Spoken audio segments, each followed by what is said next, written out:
오늘 우리에게 주시는 하나님의 말씀은 요한계시록 14장 14절에서 20절까지 말씀입니다. 14절 또 내가 보니 흰 구름이 있고 구름 위에 인자와 같은 이가 앉으셨는데 그 머리에는 금 면류관이 있고 그 손에는 예리한 낫을 가졌더라. 또 다른 천사가 성전으로부터 나와 구름 위에 앉은 이를 향하여 큰 음성으로 외쳐 이르되 당신의 낫을 휘둘러 거두소서. 땅의 곡식이 다 익어 거둘 때가 이르렀음이니이다 하니 구름 위에 앉으신 이가 낫을 땅에 휘두르매 땅의 곡식이 거두어지니라. 또 다른 천사가 하늘에 있는 성전에서 나오는데 역시 예리한 낫을 가졌더라. 또 불을 다스리는 다른 천사가 제단으로부터 나와 예리한 낫 가진 자를 향하여 큰 음성으로 불러 이르되 네 예리한 낫을 휘둘러 땅에 포도송이를 거두라.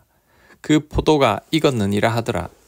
천사가 낫을 땅에 휘둘러 땅에 포도를 거두어 하나님의 진노의 큰 포도주 틀에 던지매 성 밖에서 그 틀이 밟히니 틀에서 피가 나서 말 굴레에까지 닿았고 1600 스타디온에 퍼졌더라. 아멘. 흰 구름 위에 인자와 같은 이가 금 면류관을 썼는데 그 손에 예리한 낫을 가졌다고 합니다. 바로 예수님을 상징하는데 낫을 휘둘러 땅에 곡식을 추수했습니다.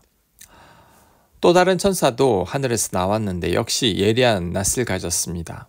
이 천사가 낫을 휘둘러 땅에 포도송이를 거두어서 하나님의 진노의 포도주 틀에 던지고 틀을 밟으니 피가 터져서 1600 스타디온으로 퍼졌다고 합니다. 1600 스타디온은 300km 정도 됩니다. 서울에서 대구 정도의 거리인 거죠. 그 멀리까지 피가 다 튀어서 퍼졌다는 거죠. 오늘 장면은 아주 잔인한 심판의 장면입니다. 예수님과 천사가 예리한 낫을 가지고 와서 곡식을 거두고 포도송이를 거두었습니다. 이것은 철저한 심판을 의미합니다. 추수 때가 되어서 비로소 하나님께서 심판을 하신다는 거죠. 이런 추수를 우리 모두가 맞이한다는 것을 명심해야 합니다. 마지막 추수 때가 반드시 있습니다. 그 추수 때를 경험하고 나면 이전에 추수가 속히 이루어지지 않는다고 불평하던 마음들이 다 사라질 겁니다.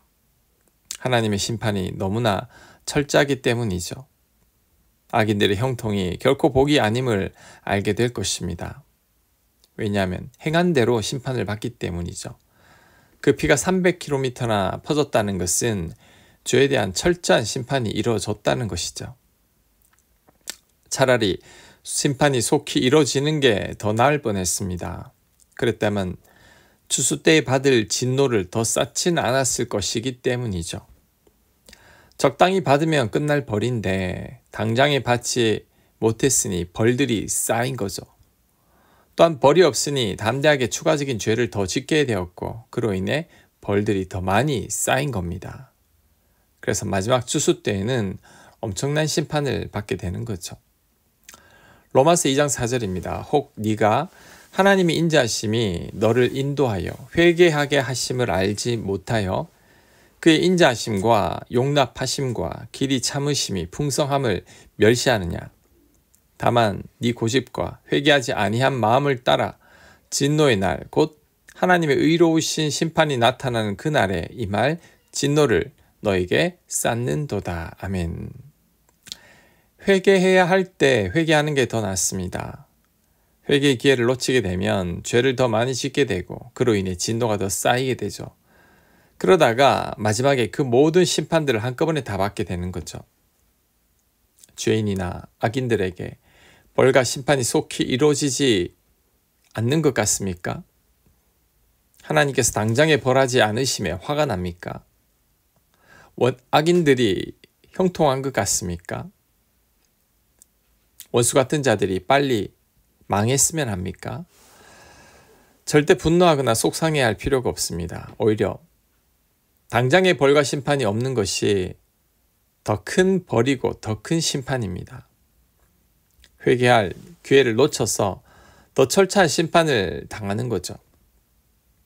마지막 때에 포도틀에서 피가 300km나 퍼진 것처럼 악인들은 죄로 인해 철저히 심판을 받을 겁니다.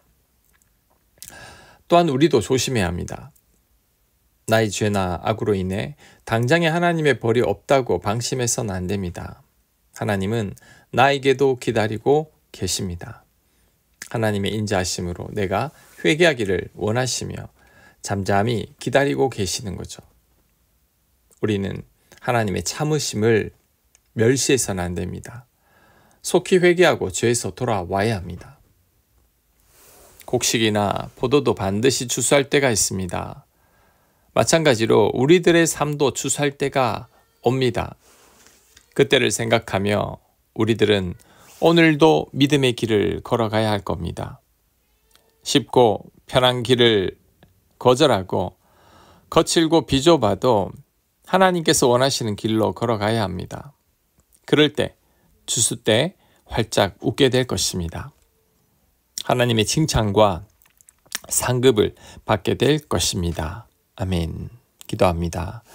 하나님, 마지막 추수 때에 웃는 자가 되게 하여 주옵소서. 하나님의 때를 생각하며 오늘도 인내하며 믿음의 길을 걸어가는 저희가 되게 하여 주시옵소서. 예수님 이름으로 기도합니다. 아멘.